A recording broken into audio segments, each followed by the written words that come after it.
আসসালামু আলাইকুম রহমতুল্লাহি ওবরকাতুহু। প্রিয় বন্ধুগণ, হজ করার সৌভাগ্য লাভ করার দোয়া। আপনি জীবনে কখনো হজ করেন নাই, এই দোয়াটি আমল করলে ইনশাআল্লাহ আপনার যে কোনো সময় হজ করার সৌভাগ্য লাভ হয়ে যাবে, আপনি হজ করতে পারবেন ইনশাআল্লাহ। প্রিয় বন্ধুগণ, শুধু তাই নয়, আরেকটি ছোট্ট দোয়া আছে, যেই দোয়াটি আমল করলে আপনার মনের অশান্তি দূর হবে, মনের দুঃখ, মনের কষ্ট সবগুলি দূর হয়ে যাবে ইনশাআল্লাহ। বন্ধুরা, সম্পূর্ণ ভিডিওটা দেখুন।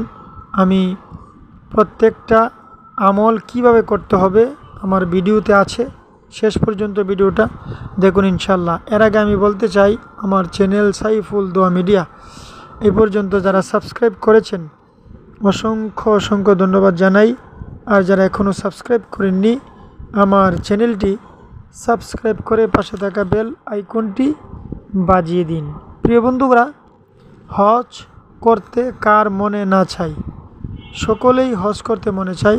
মক্কাতুল মুআজ্জামা, মদিনাতুল মুনাওয়ারা যারা একবার গিয়েছে, কাবা ঘরে তোয়াব করে আসোয়া পাথরের মধ্যে চুমা দিলে জীবনের সমস্ত গুনাহগুলি আল্লাহ পাক মাফ করে দেন।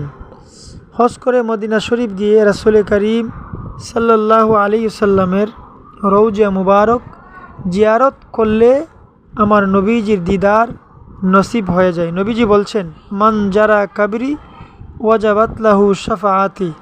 নবীজি বলছেন, একবার যারা আমি রাসূলের রওজা মুবারক জিয়ারত করলো, আমার রওজাতে আসলো, আমার কাছে আসলো, একবার যারা আসলো, ওই লোকটাকে, ওই উম্মতকে আমি নবী সুপারিশ করা ওয়াজিব হয়ে যাবে। সুবহানাল্লাহ। প্রিয় বন্ধুরা, তাহলে এই হজ আমরা করতে চাই কিভাবে, কোন আমলটি করলে আল্লাহ পাক আমাদেরকে অতি দ্রুত তাড়াতাড়ি হজ করার তৌফিক দান করবেন? আমলটি হচ্ছে, আল্লাহ পাকের একটি সুন্দরতম নাম, আয়াত, আল্লাহ পাকের কোরআনুল কারিমের ছোট্ট একটি আয়াত, এটা হচ্ছে মাশা আল্লাহ। মাশা আল্লাহ অর্থাৎ আমরা সবসময় কোনো জিনিস শুনলে, ভালো জিনিসের কথা শুনলে আমরা বলি মাশা আল্লাহ, অর্থাৎ আল্লাহ তাআলা যাহা ইচ্ছা করেন তাহাই হয়। মাশা আল্লাহ, আল্লাহ তাআলা যাহা ইচ্ছা করেন তাহাই হয়ে যায়।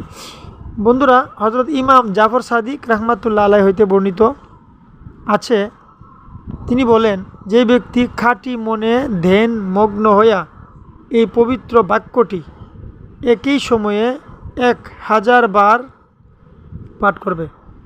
আমি আবারও বলছি, কোনো ব্যক্তি যদি খাঁটি মনে মগ্ন হইয়া পবিত্র মনে এবং একনিষ্ঠ মনে এই পবিত্র বাক্যটি মাশা আল্লাহ, মাশা আল্লাহ, এই শব্দটুকু একই সময়ে একসাথে বসে 1000 বার পাঠ করবে, সে ব্যক্তি ইনশাআল্লাহ মৃত্যুর পূর্বে অবশ্যই তার দিদার আল্লাহ পাকের হজ করার তৌফিক হয়ে যাবে ইনশাআল্লাহ, সে হজ করতে পারবে ইনশাআল্লাহ। প্রিয় বন্ধুগণ, তাহলে আমরা হজ করার দোয়া আমরা পেয়ে গেলাম। আরেকটি দোয়া হচ্ছে, মনের